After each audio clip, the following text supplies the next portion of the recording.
I got it from Central Market. So good. All right, guys, Awesome. what do you have?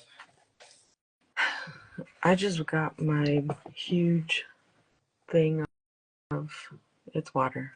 I only drink water. I don't drink tea unless I need to, and I don't drink I coffee. like this cup. My mom gave me this cup. I like this cup because it's big, but I realized last time and I forgot that I think I still have the price tag in it. Sorry, guys. Pay no attention to that as we start the video.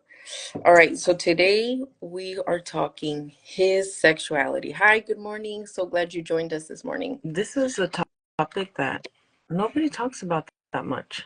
Like people talk about it, or podcasters talk about it. I know a few, but it's not a huge topic. It's Yeah. kind of like hush hush. Mm-hmm. We all have kids and family, but we don't talk about the sex. And it's like, guys, it's pretty obvious. It happens. And I don't know. Do you want to start already? Yeah. I mean, we gotta talk about. We're gonna try. So what we do is try to do some research on the topic, and hopefully we can hit most of the topics within this one. Like sex, sex in the marriage, permissible things, things that are just between you and your husband, and the purpose of it too. And yeah, God's purpose for sex. If we go back, and this is even before the chapter, if we go back to Genesis 2:24, and I conveniently tabbed my Bible with Mm-hmm. a picture, but I tabbed my Bible. And let's see if you guys are with me. If you guys have your Bibles, go to Genesis 2, and we're going to go to 24. Hold on. I have this whole setup right here. I got a laptop, I got a Bible, I got my book. All right. It says, this explains why a man leaves his father and a mother and is joined to his wife, and the two are united in one. And it's very specific. The two are united. So the two join together, they form one flesh, and they have a covenant with one another. And so, what is the purpose of sex? We consummate that. We consummate that covenant. And exactly the way that it says that, I love it because I was reading, and it's a reflection of God's covenant with us. It is, there's just two people in the marriage, in the one in spiritual, it's God and his church. So it's really God and us. In marital, it is you and your husband. And when you are together, you are consummated as one. And one of the first instructions that gives us in Genesis, if we go back a page, is Genesis 1:28. It says, and God blessed them and said, be fruitful and multiply, fill the earth and govern it. Reign over the fish in the sea, the birds in the sky, and all the animals, and scurry along the ground. So what is one of the first things that he told us to do? Multiply. Multiply. And what does that mean, ladies? You know what it means. um, I think, Go ahead. yeah, I think it can be something that's a little hard sometimes for the ladies. I think it depends on your season in life too. Are you a young mom trying to figure it out? Because that certainly was the case with us. Just, and I don't know if I'm trying to figure if I get deep into this or not, but as a young mother, let's say, that's like the that's like the last thing you're thinking about, I remember just trying to I don't even know what it means to be a mom. Like I'm trying to figure this out. Yeah. What do you want? What do you want from me? How am I supposed to know? Um, yeah, but I like that it talks about what sex is designed for, between to unite the husband and wife physically, Mm-hmm. emotional, and spiritually. And so when we go to our roles, it is we think that being wives is just one thing. It's just okay, we are our husband first, and then our children. Obviously God, our Mm-hmm. husband, our children. But in one of those things, it is actually part of our ministry. And I want to get a little into, because we talked about it, Very. into the of women, men and women, and how we view sex. And she talks about it a little bit in the book. I'm actually going to go back to the book.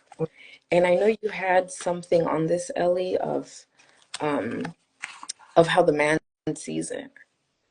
Right, right. And actually, one thing that my husband and I have come to develop, because this is not how we were, but we're very open with each other.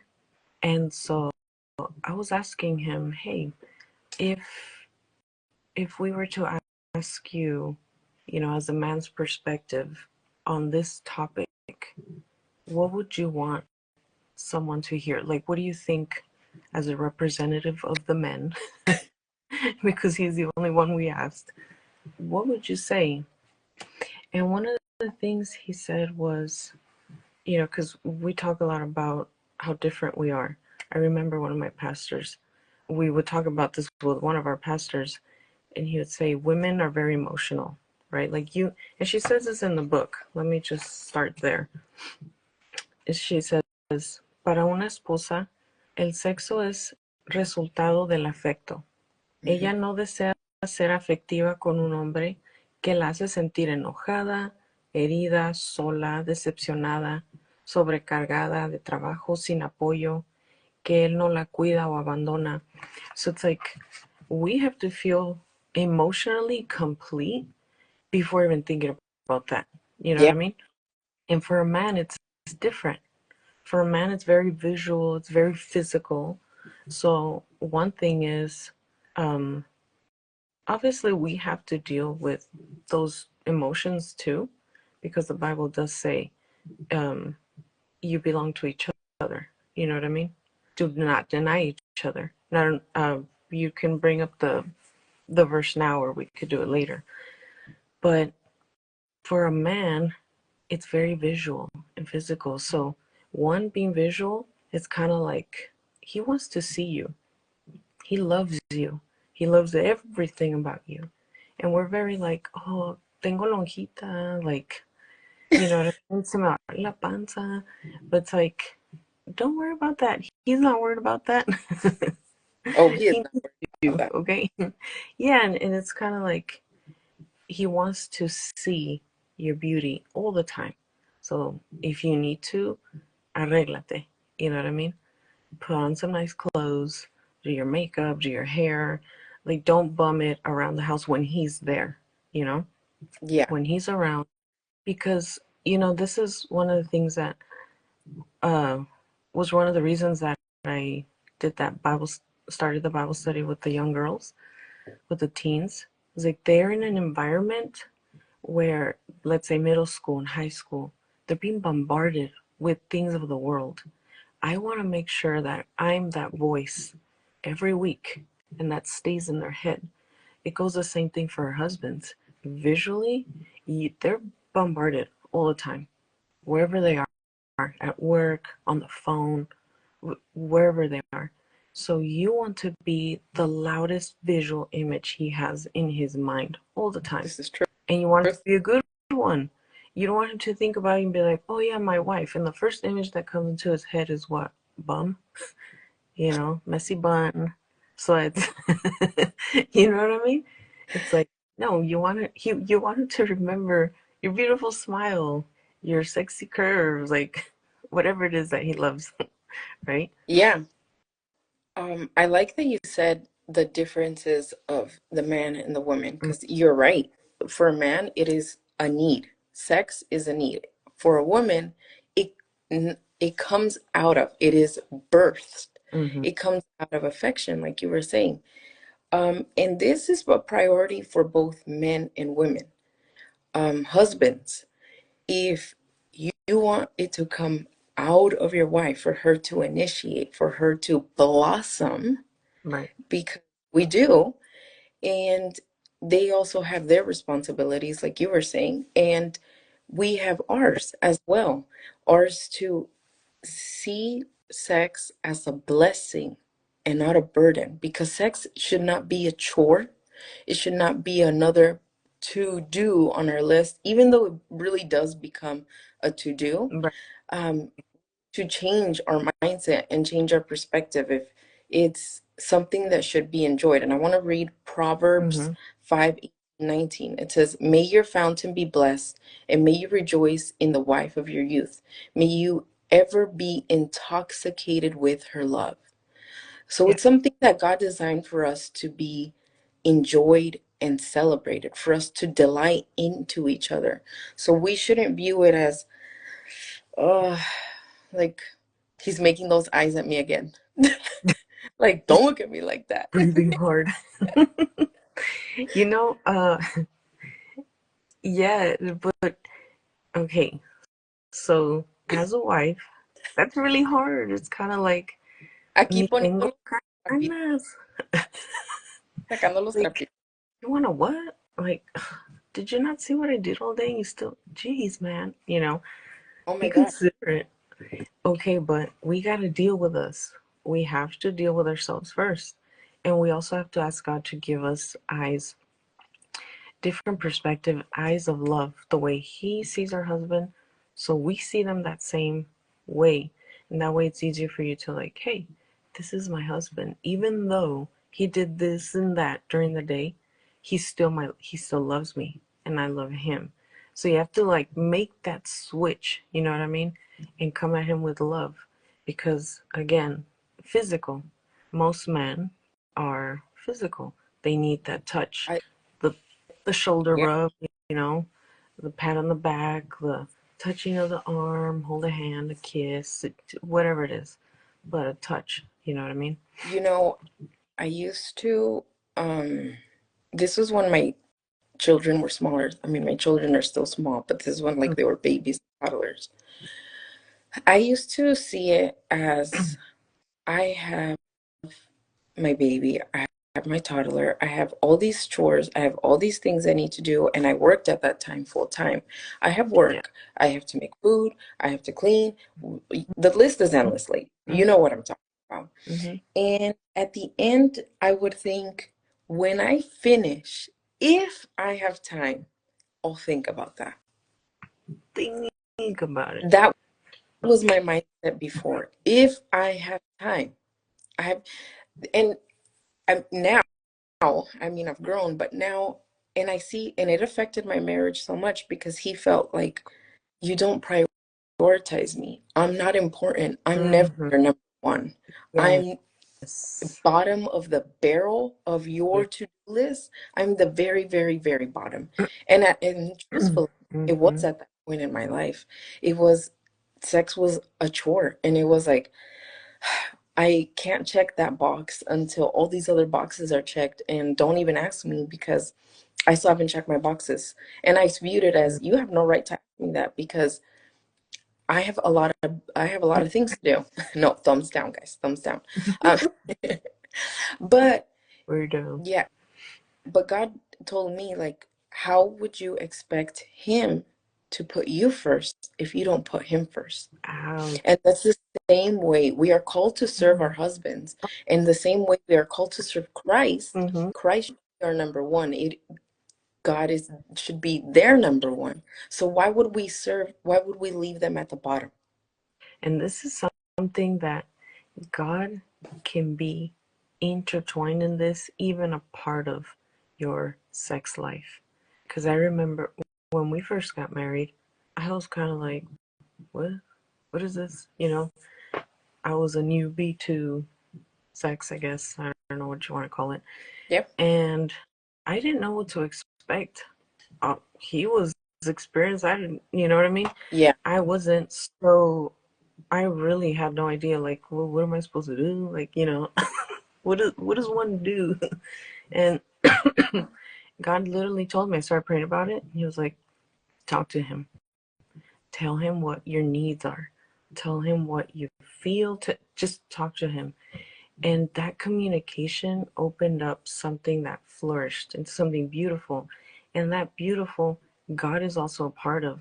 Like, God is not only in our financial blessing or church life, and no, he's even in the midst of your intimacy with your husband. Yeah. And I think a lot of us have experienced what you said right now about feeling like it's a chore, because it is. Yeah. It's so real to, in my experience, God called me out too. But we were at a pastor's retreat, and Oh, like we were just it was a prayer day. yeah. So we're in there, we're praying, and we're in an intimate circle of pastors, right? and and I'm saying this because it was very embarrassing. So then one of the pastors was praying for each one. We're in a circle, he's coming to each one, praying for us. That's And he not comes to me, intimidating. and then he comes to me, and the Lord said, "It is not hard to have sex with your husband." No one What? knew that. Nobody knew that. The Holy Spirit called me out in front of, and I felt it was like, hey. And so he goes around again. He's right. But in my heart, I repented and I said, "I'm so sorry, Lord. Forgive me." And he came back and and the Lord was like, he said something like, "Faithful servant, I take pride in you for repenting," something like that, right? But Yes. the fact that you're getting called out in front of everybody else, it Dang. was hard for me, because it was like, I got three little babies. That's not something I want to even think about. So it is a process. But if you're going through that, just know there is a way out. It's a growth process too. And I like that you said about, um, because you talked about communicating with each Mm-hmm. other, and I want to add to that. It's very important for the husband and wife to communicate, like Ellie was saying, your needs Yeah. and your wants. And this goes both ways, ladies. So I know our husbands sometimes can be very vocal. I want or I need this. Mm-hmm. But a lot of times as wife, we're very hesitant, or we don't know, like you were saying, but we're very hesitant to speak up and to say, in order for me to take more initiative, um, to wake up more, to want to more, I need you to do X, Y, and Z. And a lot of the times we don't think, we just don't communicate. We're just holding on to anger or resentment, and we're unwilling to even compromise in that aspect. And this is where we're wrong, ladies. We should, one, communicate like, hey, I am, yes, I hear what you're saying. I'm listening. I'm open to what Mm-hmm. you do. Can you also help in, and then say what you want? I think there's a, well, go ahead. And then so and that gives respect both ways. That way he also knows, like, okay, I need to do these things, because men don't read our mind, ladies. They have no clue.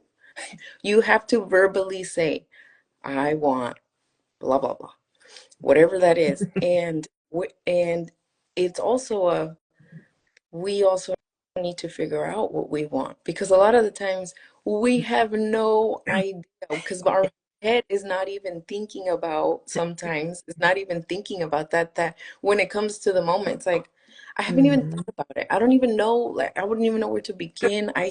Like, I don't know, I'm at zero. And this is where I'll What tell do you you, want from me? yeah, like the Notebook, but what do you want? And she's like, I don't know. um where you guys can both either figure it out and make the attempt and try new different things and do that in your marriage, or you can sit down and actually, okay, normally I like these things, and then just tell them later. I think there's a fine line. It's like an art to know how to balance this, because we can't just be like, attitude, hey, well, you need to do that. Like, no, you need to have grace, right? And Yes. and actually, this is something we came in agreement with, because he also told me what you were saying. You don't prioritize me. I don't feel like you're number one. So my biggest thing was like in my schedule, within my schedule, how can I make him feel prioritized, you know? And this is not, we need to get out of that mindset like, why do I need to come and help this dude? Like, jeez, you know, can you just, like, why am I helping this guy out? We need to get out of that mindset. We need to enter into the love mindset because God doesn't see us that way. Like, why do I need to keep blessing this woman? She keeps sinning. No, He doesn't do that, right? And we need to be that way with our husbands because we became one. What affects him affects you, whether it's indirectly or directly. So we need to see them with eyes of love and be like, I want to love my husband and make him feel loved, you know? Yeah. And for them, their natural, they're in their DNA. They're The, it's in their DNA. the dinner. They're hunters. They provide. They're meant to provide for the family, and they love the hunt. So I I can't think of the word again. What was that word? Pursuing. Pursue. I want to say persecuting. Pursuing the wife is It can like feel like a thrill. persecuted, but it's really You might feel like you're being followed, but for him, it's a thrill. For him, it's a thrill to have that hunt feeling with you. So being able to communicate with him, like, hey, I want to feel your needs. Can you just help me in these areas, or help them as because, like you said, they're not mind readers. If they Mhm. see shoes all over the floor, they'll still be like, "So what do you need help with?" You're just like, "Do you not see a pile of shoes?" you know. I But am they dying. take, yeah, but they take pride. You know, like those memes where it says, "Oh, my husband washed dishes," and you're like, "What do you want, mariachi?" You know what I mean? It's like they want the recognition. But they It's do. the same thing. Yeah, it's like I was able to pursue this woman and she's my wife. My biggest trophy, like my biggest win in life is that hunt. And now I have her. I want to show her off. They're proud of you. So they want to show you off. They want to be with you and they want to feel that reinforcement from you. Like, husband, thank you for providing. Husband, thank you for helping me pick up that pile of shoes. I appreciate you. And the more we do that, the easier it is for them to help you out. Does that make sense? So you have to be just wise in the way you do things. I like that you said the word pursue. God, if you think about it, God pursues us. God Yeah, pursues us every single day, each and every one of us. Our husbands pursue us.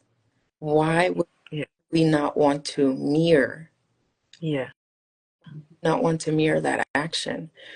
Would we not pursue God?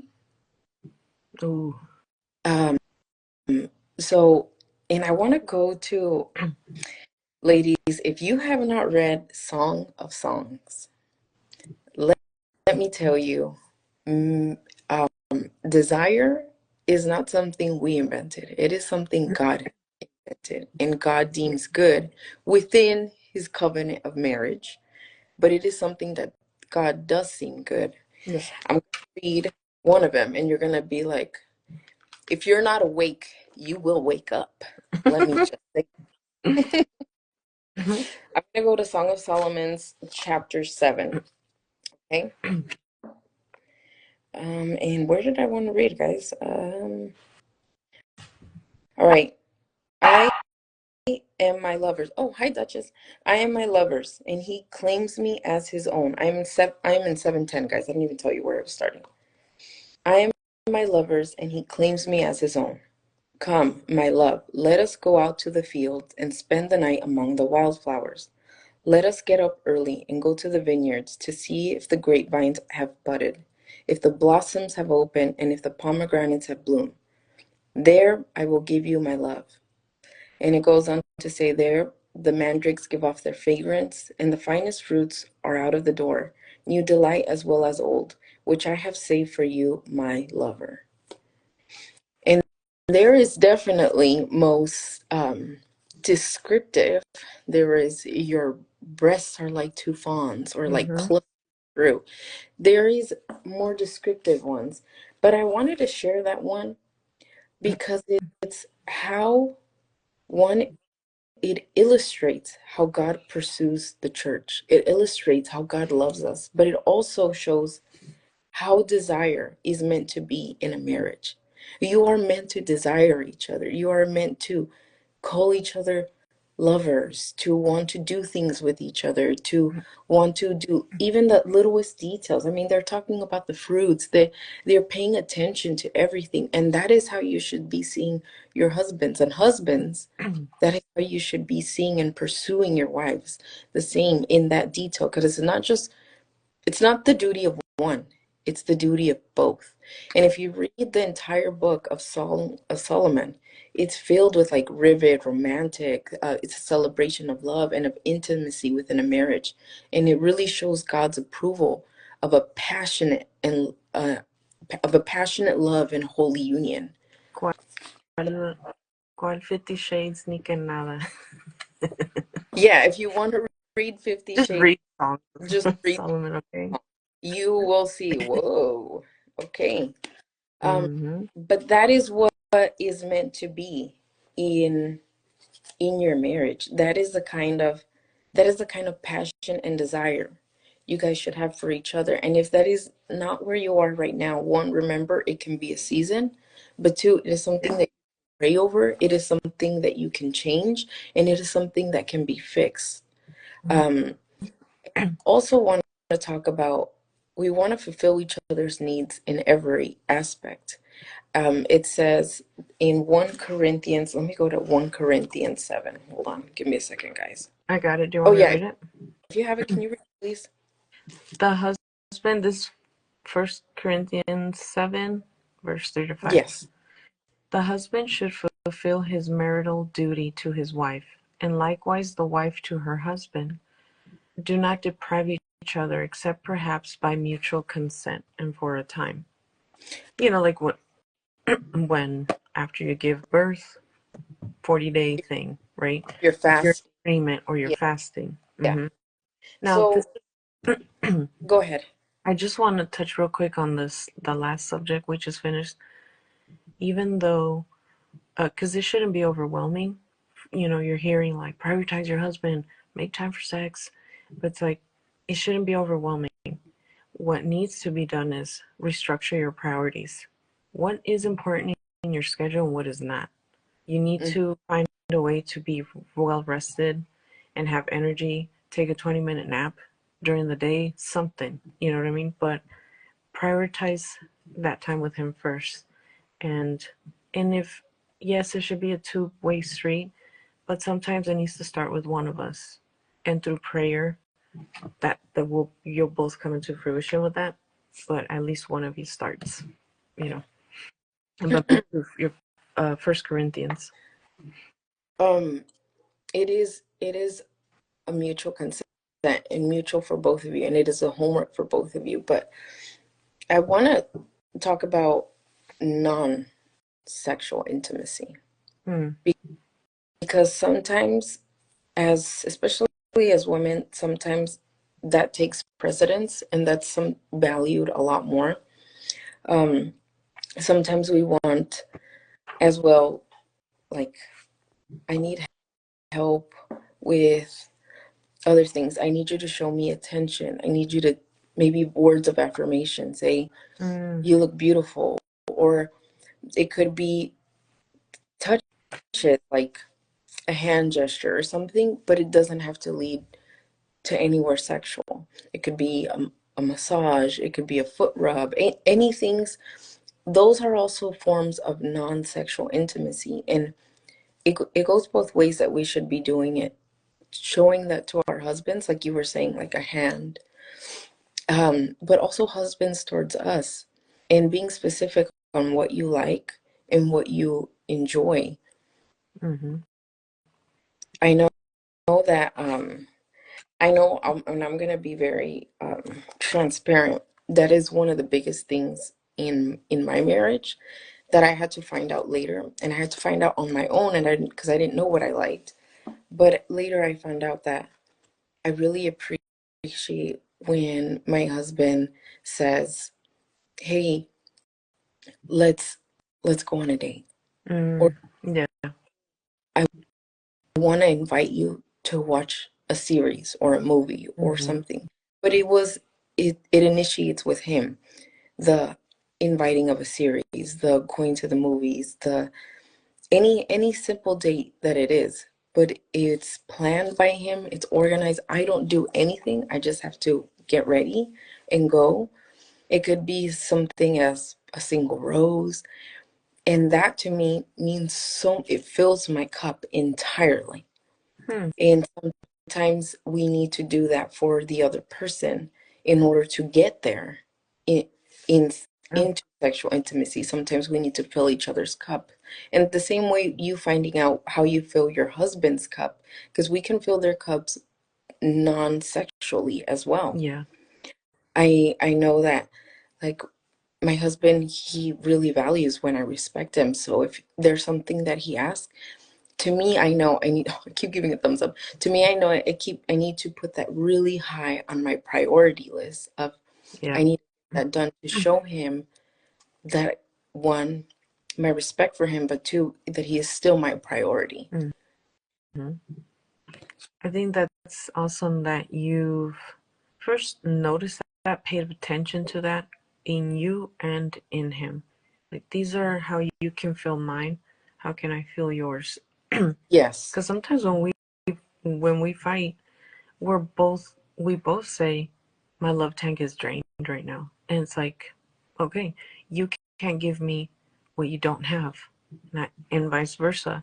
So then it's like a reset. We need to start again. What things, like you've done, fill his love tank, take note of it, and be intentional. That's a word I learned from a friend years ago. Intentional in everything that we do, Yeah. because God is intentional about pursuing us for salvation. So we should also be intentional about pursuing our husbands for the success of this marriage, for the success of our intimacy, you know? Yeah. So I love that. And going back to that, I think that fixing ourselves up, as you were saying earlier, is a big part of that, because it is also something that we do non-sexually, but it is something to keep ourselves, one, it's for ourselves. It's not just for the other. It's for Yeah. yourself to feel good, to feel confident, to feel like, I enjoy, I don't know, this perfume. I enjoy my nails this way. I really like my hair this way. And for you to feel that confidence, so you blossom just solely as a person, but then also because you are confident and because you feel good, you Mm-hmm. exude that to your partner. You exude the confidence, and that's what makes you attractive. The confidence makes you attractive. The way you walk, the way you carry yourself, tu porte, like that's what Mm-hmm. makes you attractive to your spouse. So we want to continue to carry that in whatever season you find yourself, because there's different ways to do that. Because I know sometimes we're in a season of, we have little kids, so maybe I can't do my nails, but I could do something else. Or or maybe you're, financial season. There's different Mm-hmm. ways. Brush your teeth. Brush your teeth. As a reminder. Um, I love breaking up the seriousness of conversations. but yeah, so there's definitely different ways that you can find yourself to give yourself confidence. And I know that even sometimes lingerie, ladies, Yeah. laundry sometimes gives us like a full self-esteem, like, oh, I didn't even know I looked that good. High five. Like, kudos. Ooh, still got it. Yeah, like, Yeah. kids. Mm-hmm. Um, but yeah, Yeah. there's different things that you can do to give yourself, one, the confidence, and just amp you up. Yeah. Yeah. That's a super important, because it goes back to the visual. But I think we should also talk about protecting our intimacy. The Yes. intimacy in our marriage for many reasons. Protection, one, I couldn't find the verse I wanted to find, but it talks about what happens in the intimacy of the husband and wife should stay that way. It's probably worded differently, but what does happen, because it's okay to share, open up to somebody, hey, can you pray for me and stuff like that, right? But the intimacy between your husband and you should really stay between God and both of you, you know, because you don't want to give the enemy a foothold into that world. Yeah.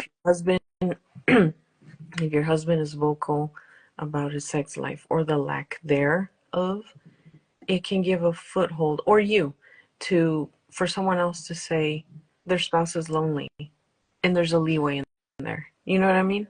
You have to be very protective of that and keeping the marriage bed pure. I don't know if Yes. you want to elaborate on that as well. Yeah, we should be keeping it pure, but in another way that we do this is sometimes we weaponize sex. And Mm. I'm going to call out some of the women, ladies. I mean, I'm not saying anyone specific, but I'm saying sometimes we tend to do this. We weaponize sex. And what that means is, um, what we do is we say, no, we're not going to unless I get XYZ. And we deny our partners, and that is a form that we don't keep the marriage bed pure. That is a form of weaponizing sex, and we should not be doing that. And I like that you touched on um keeping it between just the two people and not opening it, because that opens it to adultery. That opens it up to um so many more. I want to read Hebrews 13:4. It says, marriage should be honored by all, and the marriage bed kept pure for God, the adulterer, and the sexually immoral. So it says God is giving us instruction that sex is sacred, and keeping it within the marriage protects it from being distorted from a world's point of view. And Yeah. we're going to talk about opening the doors to other things like watching porn, guys. Mm-hmm. Right. Watching porn is really a big form that we open. It's adultery, and we have opened it, and we actively invite someone, an outsider, into our marriage. It's really a counterfeit, and it leaves your marriage, the couple's dissatisfied, and it keeps you disconnected. Mm-hmm.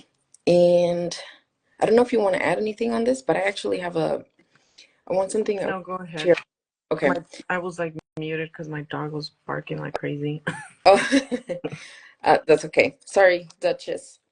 I want to go, if you guys have your Bibles, if you guys would follow me along to 2 Samuel. Mm-hmm. Do you And want me to read it? what was that? Do you want me to read it? Yeah, that's fine. Mm-hmm. 2 Samuel 11, verse Mm-hmm. 2, all the way through 4, please. One evening, David got up from his bed and walked around the roof of the palace. From the roof, he saw a woman bathing. The woman was very beautiful, and David sent someone to find out about her. The man said, "She is Bathsheba, the daughter of Eliam, I don't know if I'm, and the Yeah. wife of Uriah the Hittite." Then David sent messengers to get her. She came to him, and he slept with her. There's so many questions, All right. Well, but we're not we're, even gonna. we're not going through the whole story, but this is an example Mhm. of love leading to sin. David here is overtaken by lust when he saw her. And Mhm. instead of turning away, he it led him to adultery, to deception, and eventually it led to murder. But this story serves as an unchecked desire. Like when we uncheck Mhm. our desires lead us to destructive consequences. And I want to talk to that about porn and about lust, because a lot of the times we might not do there's different ways of committing adultery. We commit adultery with our hands, but we also commit adultery with our hearts. And when we are committing adultery with our hearts, we've already done it in our Yeah. thoughts. We've already imagined it, which is easily, it becomes easier to do it with your hands. You want So, me to read Matthew yes, Matthew 5:27? yes, please. I have all the verses here. You have heard it was said, do not commit adultery. But I tell you, everyone who looks at a woman lustfully has already committed adultery with her in his heart. If your right eye causes you to sin, gouge it out and throw it away. For it is better that you lose one of the body parts than your whole body be thrown into hell. So it's like, you got to check yourself. And I don't want to interrupt you. I don't know if you were done with that thought. Um, yeah, no, when we are doing and being lustful, it could easily turn into idolatry. And that's where we're inviting sin and opening the door to sin. I know porn opens this up, but also the things we watch, ladies. And I Bridgerton. keep saying ladies. I know men, especially men. I mean, you can watch videos when you scroll on Instagram. I mean, there's OnlyFans, there's TikTok, there's so many things. But pay attention to what you're watching, Right. because sometimes that leads us to have unholy desires for other things. And those desires open up the door to sin, and it invites sin into our marriage. And we don't want to do that, because then takes a foothold. This is why boundaries are important. Boundaries with friends, boundaries in what we talk about. And I was boundaries specifically, like even as a woman, that just this is not to say that men are the only sinners, you know what I mean? Yeah, But you need to know yourself and you need to know, you know, you're a good looking woman. You gotta be careful what you're putting out there. One, I personally don't want to be the reason someone else sins. You know what I mean? yeah.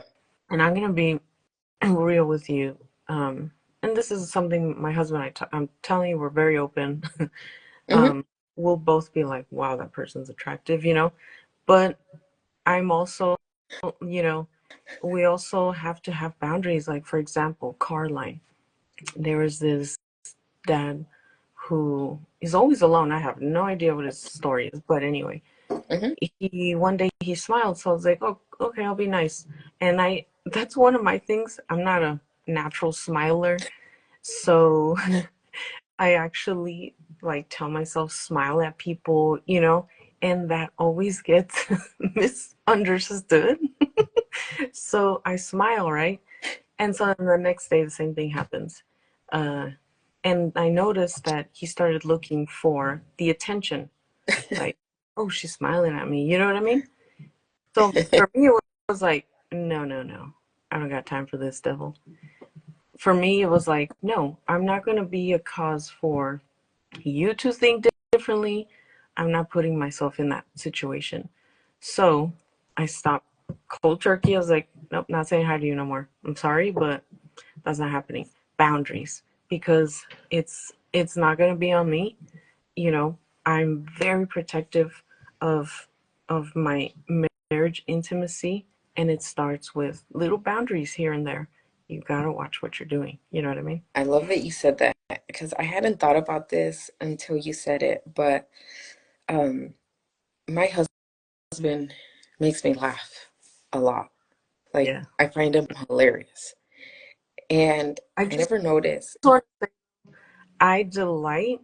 I don't know if I've told you this, but I delight watching you guys. How he makes you laugh. It makes me feel like this is the right person for my sister. You know what I mean?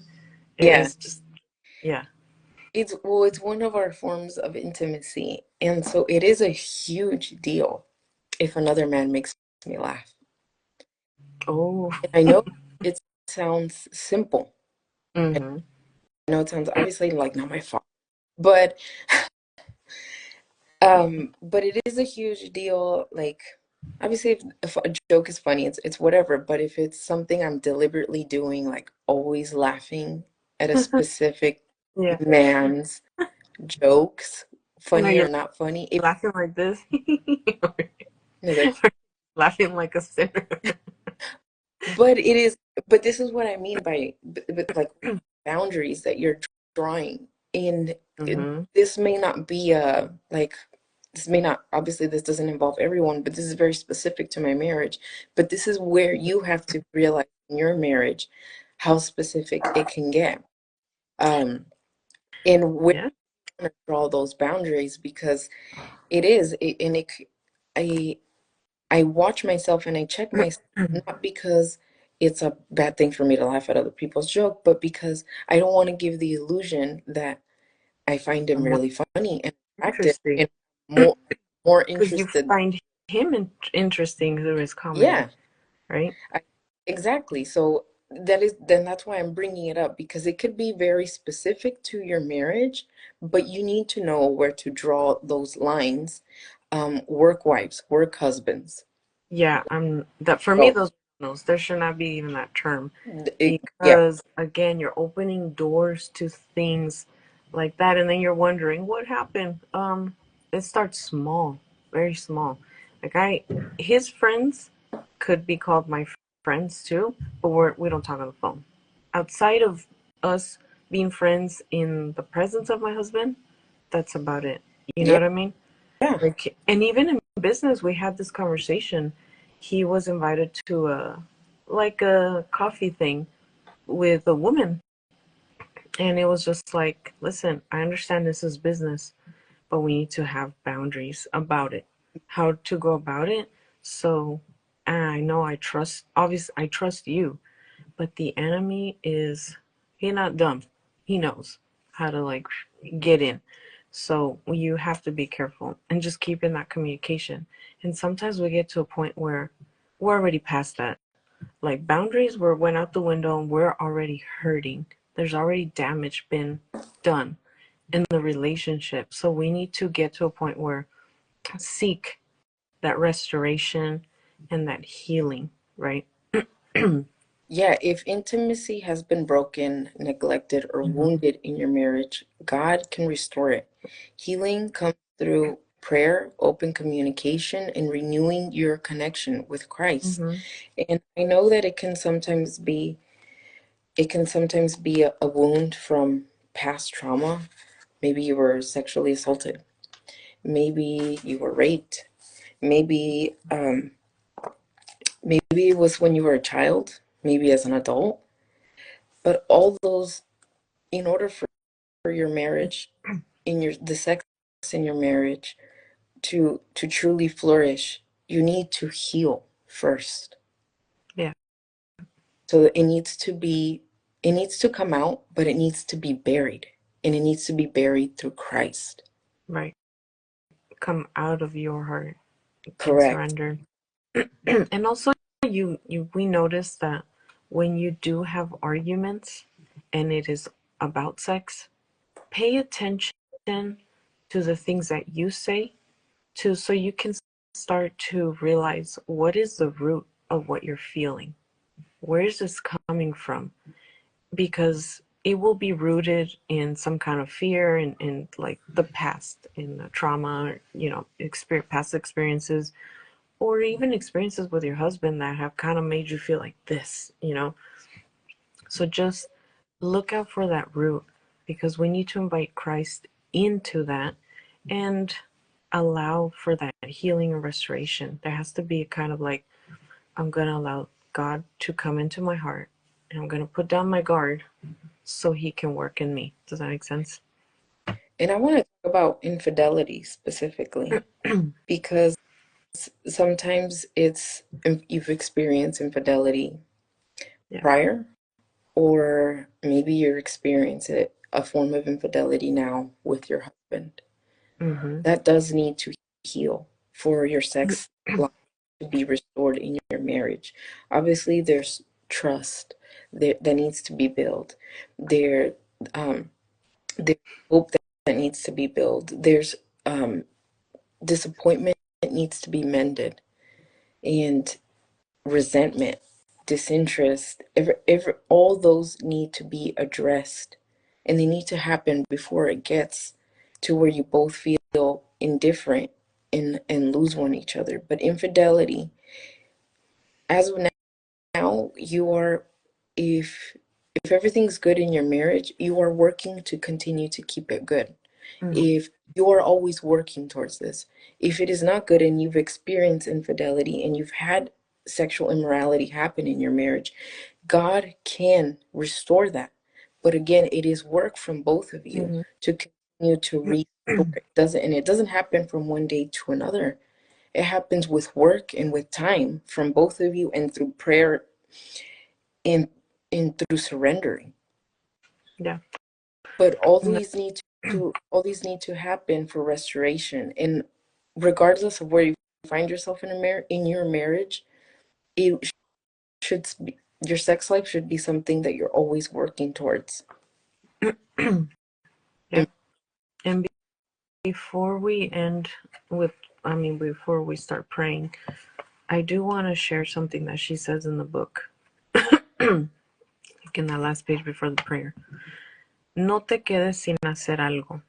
Las cosas malas suceden cuando la parte sexual del matrimonio es abandonada. No dejes que esto te suceda. Mantén tu vista en el calendario y rehúsa permitir que pase mucho tiempo sin tener relación física con tu esposo. Basically what she's saying is don't let things happen to you. When we're intentional and we're actively praying and we're proactive, life doesn't just happen to you. Don't allow that to just happen to you. We need to be in constant prayer and intentional about the things we're doing for success. People don't just get lucky. They're intentional. Does that make sense? Are we doing the spouse prayer? I'm gonna do the prayer for over sex. Yep. Do you want me to do the spouse one? Yeah. Okay. Bow your heads and join us in prayer. Lord, bless my husband's sexuality and make it an area of great fulfillment for him. Restore what needs to be restored. Balance what needs to be balanced. Protect us from apathy, disappointment, criticism, busyness, unforgiveness, deadness, or disinterest. I pray that we make time for one another, communicate our true feelings openly, and remain sensitive to what each other needs. Keep us sexually pure in mind and body, and close the door to anything lustful or illicit that seeks to encroach upon us. Deliver us from the bondage of past mistakes. Remove from our midst the effects of any sexual experience in thought or deed that happened outside of our relationship. Take away anyone or anything from our lives that would inspire temptation to infidelity. Help us to abstain from sexual immorality so that each of us will know process his own vessel in sanctification and honor. 1 Thessalonians 4:3-5. I pray that we will desire each other and no one else. Show me how to make myself attractive and desirable to him and be the kind of partner he needs. I pray that neither of us will ever be tempted to think about seeking fulfillment elsewhere. I realize that an important part of my ministry to my husband is sexual. Help me to never use it as a weapon or means of manipulation by giving and withholding it for selfish reasons. I commit this area of our lives to you, Lord. May it be continually new and alive. Make it all that you created it to be. Señor, ayúdame a ser una buena esposa. Ayúdanos a ser buenas esposas.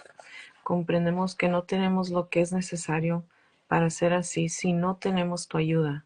Toma nuestro egoísmo, impaciencia, irritabilidad y tórnala en bondad, templanza y deseo de sobrellevar todas las cosas.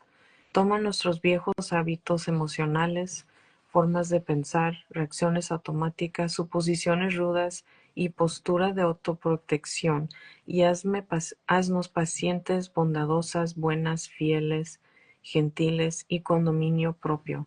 Toma la dureza de nuestro corazón y rompe las paredes con tu ariete de revelación. Danos un nuevo corazón y obra en nosotras tu paz y gozo y amor. Nosotras no podemos subir más alto de donde estamos en este momento. Solo tú puedes transformarnos. Muéstranos dónde hay pecado en nuestro corazón, en especial relacionado con nuestros esposos. Confesamos que a veces hemos sido poco amable, criticonas o estamos enojadas, resentidas, le hemos faltado el respeto y no lo hemos perdonado.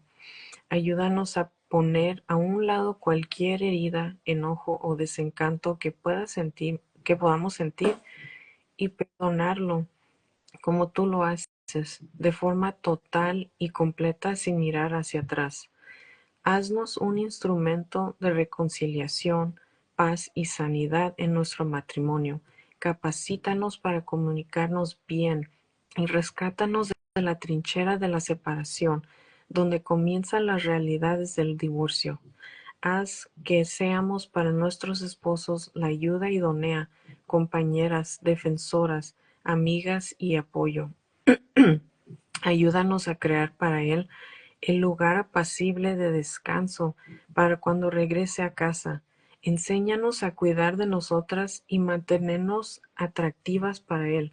Haznos una mujer creativa y segura de sí misma, rica en mente, alma y espíritu. Unas mujeres que ellos puedan presentar con orgullo como sus esposas. Dejamos todas nuestras expectativas en tu cruz. Le quitamos la carga de que tiene que complacernos en áreas en las que deberían mirarte a ti. Ayúdanos a aceptarlo como es y no tratar de cambiarlo. Comprendemos que en algunas cosas Él nunca va a cambiar, pero al mismo tiempo lo dejamos libre para que cambien aquellas cosas que nunca pensamos que pudiera hacerlo. Dejamos cualquier cambio que sea necesario que sea hecho por tus manos y aceptamos que ninguna de nosotras es perfecta y nunca lo seremos. Solo tú, Señor, eres perfecto y ponemos nuestros ojos en ti para que nos perfecciones. Enséñanos a orar por nuestros esposos y haz de nuestras oraciones un verdadero lenguaje de amor, donde el amor ha muerto, crea un nuevo amor entre nosotros. Muéstranos lo que el amor incondicional es en realidad y cómo comunicarlo de forma que Él lo perciba con claridad. Trae unidad entre nosotros para que podamos estar de acuerdo en todas las cosas. Que el Dios de la paciencia y el consuelo nos conceda que tengamos el mismo pensamiento el uno hacia el otro, de acuerdo a Cristo. Haz de nosotros un equipo, que no busquemos vidas separadas, competitivas o independientes, sino más bien trabajando juntos sin estar atentos a la falta de cada uno y las debilidades para el bienestar del matrimonio. Ayúdanos a buscar las cosas que dan paz, con las que podamos edificarnos el uno al otro, que podamos estar en armonía y que no haya divisiones entre nosotros, sino que nos mantengamos unidos en un mismo pensamiento y en un mismo propósito. Oro para que nuestro compromiso contigo y del uno para el otro crezca fuerte y con más pasión cada día. Capacítalo a él para que sea la cabeza del hogar como tú lo creaste y muéstranos cómo apoyarlo y respetarlo a medida que él ascienda al puesto de liderazgo. Ayúdanos a comprender sus sueños y ver las cosas desde su perspectiva. Revélanos lo que él desea y necesita y muéstrame los posibles problemas antes de que estos surjan. Sopla tu vida en estos matrimonios. Haz de nosotras una nueva persona, Señor. Danos una nueva perspectiva fresca, un punto de vista positivo y una relación renovada con el hombre que tú nos has dado. Ayúdanos a verlo con ojos nuevos, nueva apreciación, nuevo amor, nueva compasión y nueva aceptación. Dale a nuestros esposos una nueva esposa y déjanos ser ella. Amén. Amen. Strength and honor, ladies. Thank you, ladies, so much for joining. We hope that you guys had a good time with us, that you guys enjoyed this. Learn something. And We'll put the resources. yeah, we will put the resources, the prayer, and the scriptures this week. And we have a new topic next week, girls. So, and if you guys had testimony to share, Yeah. please share. I shared a little bit of testimony last week, this last week, Yeah. of what's gone on in my marriage through this prayer series that we're doing and how it's been helping. So we would love to hear what has been going on with you guys and how things are changing and how God is transforming. Yeah. I encourage you to continue to use these prayers. Tab them. I got these. Look, all the tabs in here. Pray the su esposa. Pray for yourself as a wife all the time, and then pray for these specific areas. But if you need help, give us a call. We'll pray with you. I hope after we had our sex talk that you have a very good week. Good time. Restoration process. Yeah. All right, ladies. Well, you guys have a blessed day. Yeah. We'll see you. Put on something sexy. Bye.